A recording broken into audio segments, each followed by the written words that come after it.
tell you, the old Assembly of God preacher in me thinks I'm probably going to go to hell because I'm not preaching a traditional Easter message this morning. I'm sure he does. I'm sure he does, yeah. But, it's whatever. No, seriously, guys, I was driving home last night. Did that thing just tweet? Didn't know it did that. Sorry. I was driving home last night and I'm thinking, okay, what do I need to preach on? What is it I'm supposed to be speaking on? And I'm just racking my brain, and I realized, man, it's kind of embarrassing. I hadn't asked God one time what He wanted me to say. I realized I was trying to do the entire thing, just come up with this great message for Easter, and wait a minute. I really feel like when I finally asked God, what do you want me to say? He said, tell them they're valuable. I think sometimes we forget that we are valuable to the world, to the kingdom, to other people. Sometimes we just get to, let me just jump into my message here. Everybody ready? Okay. Daxel, I got a project for you. Can you help me? Okay, come here.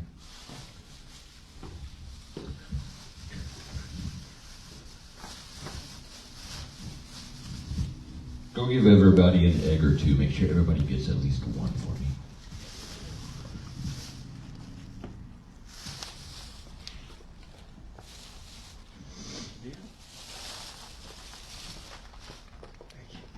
Talk about being valuable. I want you to take yourself back in your mind to, I'm going to try to stay put. I'm going to try to at least stay right in this area. But try to take your mind back to that time in your life when you were a wee lad and or lass.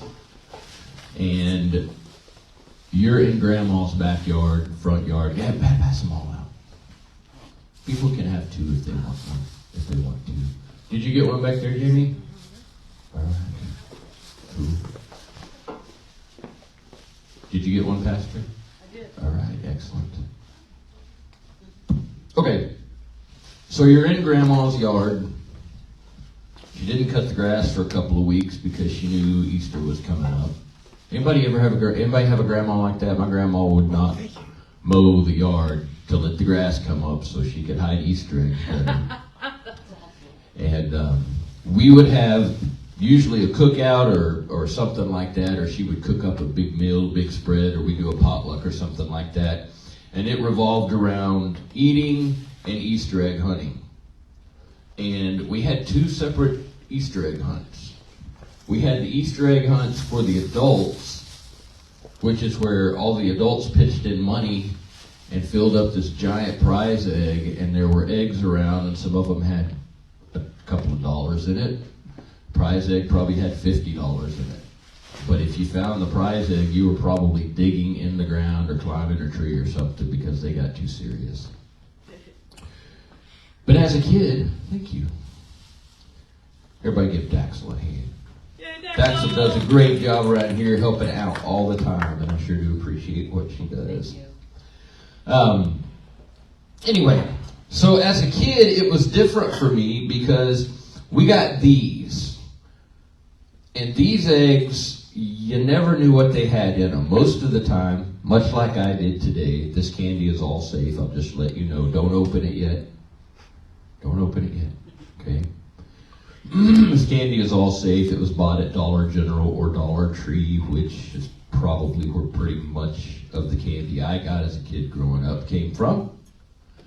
But you had things like robin eggs. Go ahead and open up your, some of them have money in them. What'd you get? Money. You got money? I got 50 cents. Ooh, you got a penny. That is a prize egg. I'm going to give you a prize here in just a second. You got a peep, all right? What do you guys get here? Oh, you got $1. Look at you. Cha-ching, $1.50. Come to church, get $1.50. That's our new logo, our new motto here. From Carl. From Carl. All right, robin eggs. Y'all remember the robin eggs? Oh, yeah. There's robin eggs and some of those. What did you get back here? All right. We got Reese's Peanut Butter Cups. What do you guys have? Are these candies? We got chocolate candy bars. Nice. How do you eat it? Daxel, what'd you get? I got 50 cents. Daxel got 50 cents. What did you get, my friend? Got a penny and some candy. A penny and some candy. Jake, All right. what did you get? Got a beep. A peep. Peep, peep, peep. Okay. Well, for those of you who got a penny, raise your hand.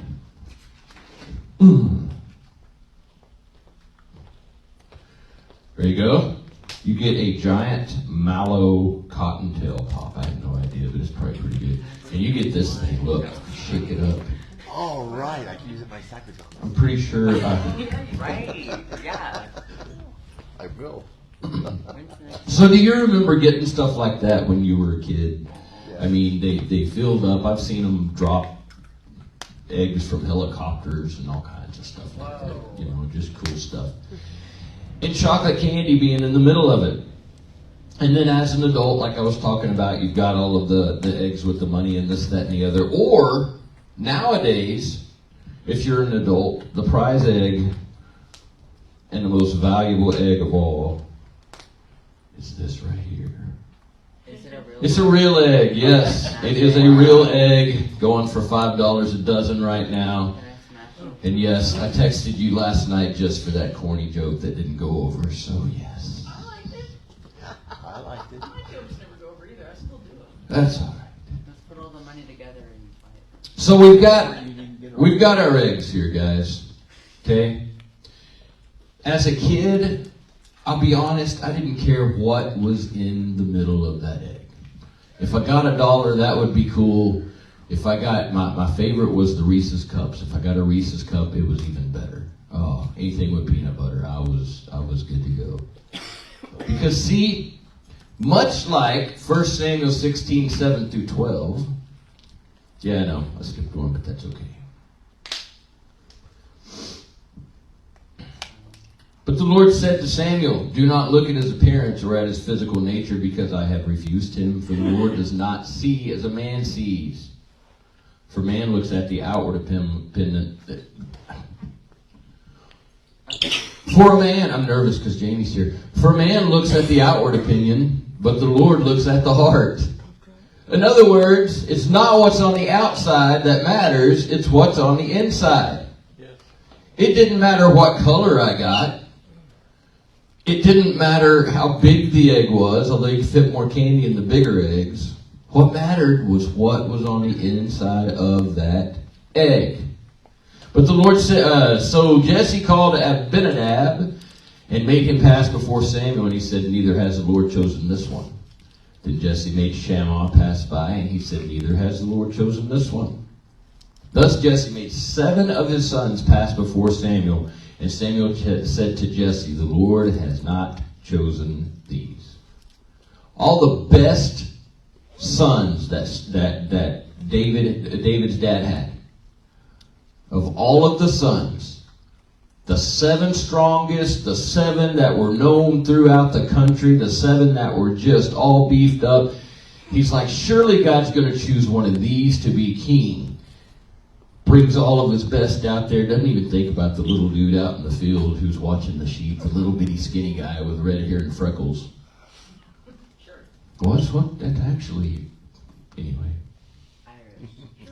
And so, Irish kid. an Irish kid, yes, an Irish Jewish child, yes he was. It's okay, Daxel. But all of these sons of Jesse passed by, and none of them were chosen by God to be king. And Samuel said to Jesse, are the young men here? Then he said, there remains yet the youngest. And there he is, keeping the sheep. And Samuel said to Jesse, send and bring him, for we will not sit down till he comes. So he sent and brought him in. Now he was ruddy with bright eyes and good looking. Ruddy, they think he was red-headed and freckled.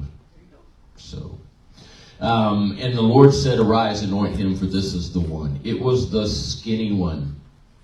It was the one that was out watching sheep, doing the job that nobody else wanted to do. So they gave it to the guy was like the last guy to get picked playing football at recess. That's me. He's the person that nobody really wants on their team. That's why when the priest comes in to pick the king, all of the nice-looking, handsome, clean-cut young men pass before him, and God says, no, no, no, no. And then they send for one other guy. And this other guy is just a skinny little kid. And he comes running as fast as he can. And God said, that's the one I want.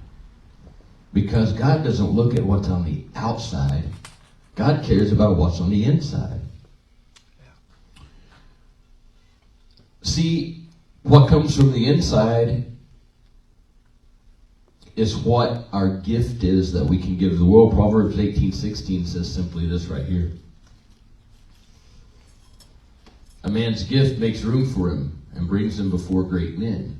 I always thought, okay, my gift, maybe I'm a good singer, maybe I'm a good preacher, maybe I'm a good drummer, whatever the case may be. I'm looking for all of these gifts and things. One day God spoke to me and said, the gift is not necessarily what you can physically do for the world. Your gift is how you impact the world. Your gift is what you use to change the world. You open it up and you use it. It's not just for you. I gave you a gift for the world. And that took me to this right here, Galatians chapter 5. Verse 22. Simple, the fruit of the Spirit.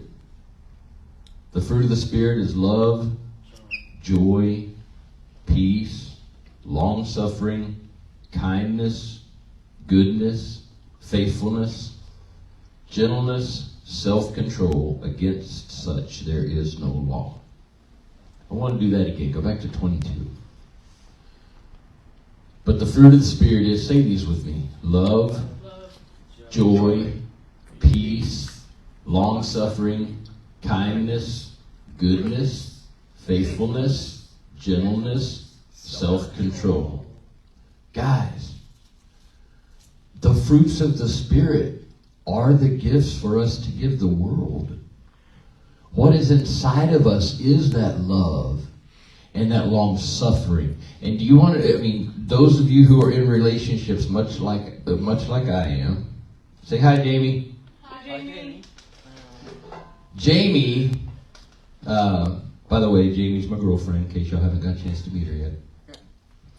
But we were talking last night, and we were talking about, how you have a good relationship, and I've never realized this before. You know how you have a good relationship is when you see those things: love, patience, long-suffering, kindness. That's a good relationship. When it's easy to be kind to the person you're with, it's easy to love the person you're with. Anyway, that's just a couple of little snippets there. But the fact of the matter is, I can do cool things. I can answer phones. I can sell RVs. I'm getting really good at it. I can do martial arts. There's a lot of things that I've been good at in my life, and those things have made a way for me.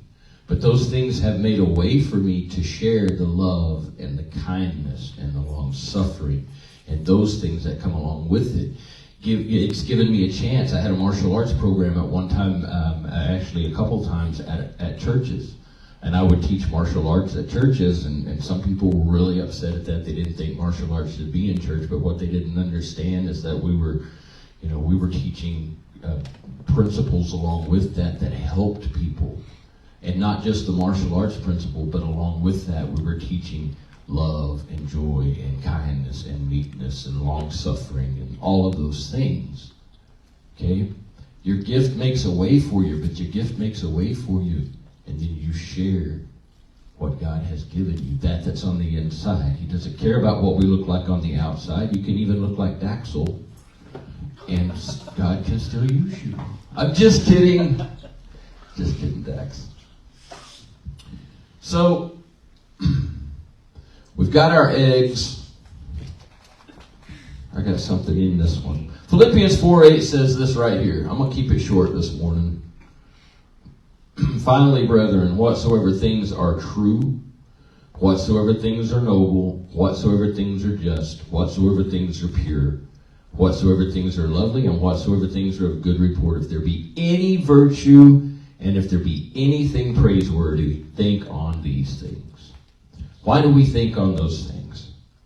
I was talking to Jamie, and I said, sometimes when I'm around, especially lately, when I'm around negative people, I have a tendency to pull back into a bubble. I don't say a lot. It's not that I'm upset with people who aren't very positive or whatever the case may be. It's that God has done something in me in the last month. I have a confidence that I can't even explain to you. It is amazing. I'm a different person than I was a month ago, and I'm happier than I've ever been in my life. Okay, I want everybody to know that. It's really very cool.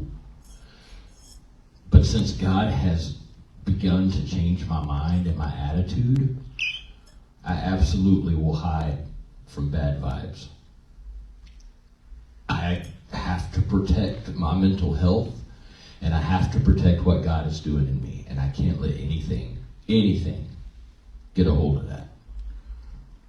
Because I'm so far off my message, but just listen to me for a second. Have you ever got to that place that you've always wanted to be, and you finally feel like God has just taken you to another level, and you just feel closer than you've ever been? You feel like you're getting it better than you've ever gotten it. And then something snatches that away. How hard it is to get back to that, and how badly you want to get back to that. That's where I was at. But see, here's what happens. I'm going to put my mic down. Can you all hear me? Here's what happens. We've got us. God's put His love in there. God has put all of those gifts in there, all of those fruits. Got a robin egg. That's my prize. Okay? But here's what happens. Put that scripture back up there for me. Finally, brethren, whatsoever things are true, whatsoever things are noble, whatsoever things are just, whatsoever things are pure, whatsoever things are lovely, whatsoever things are of good report, if there's any virtue in them, and if there is anything praiseworthy, think on these things. This is my prize. This is what I've got to give. Okay? And I've got it. It's right here. But then I start letting the negative thoughts come in. I start letting the I'm not worthy enough, I'm not good enough. And that thought gets in there. Just trash.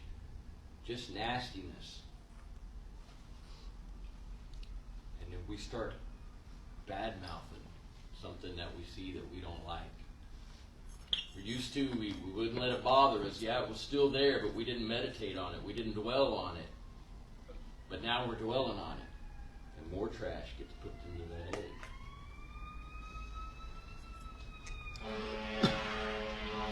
We surround ourselves with people who just negative. And believe it or not, no matter how hard we try to fight it, at some point that starts to affect us. And it gets into our brain, and we start thinking that way. And guess what?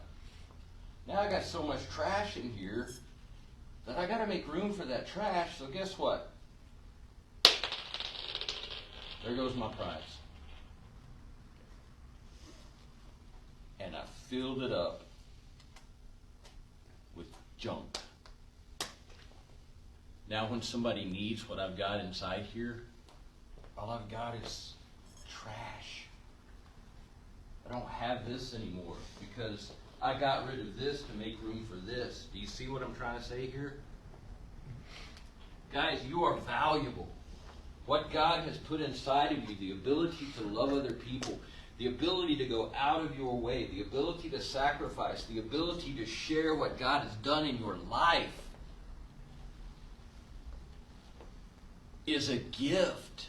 And here's the thing, when you give, I've always heard this, given it will be given to you, pressed down, will men give into your bosom. And I've always, growing up in the churches I've grown up in, I've always believed that was about money. The more money, they had me convinced, the more money I put in the offering plate, the more money was going to be in my bank account the next morning when I woke up.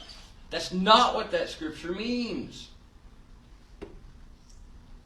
See, when I need healing, I love on somebody. I give them hope. I give them healing. I let God's healing and God's love flow through me. And guess what I get in return? The same thing back to me. I get healed. I find love.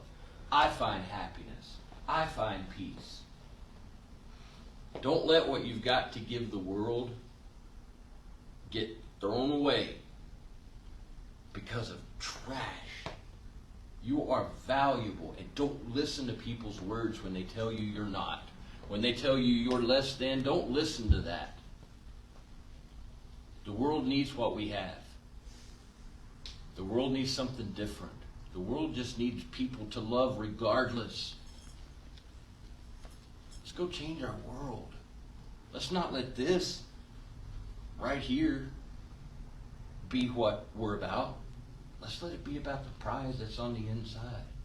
And let's give it to somebody.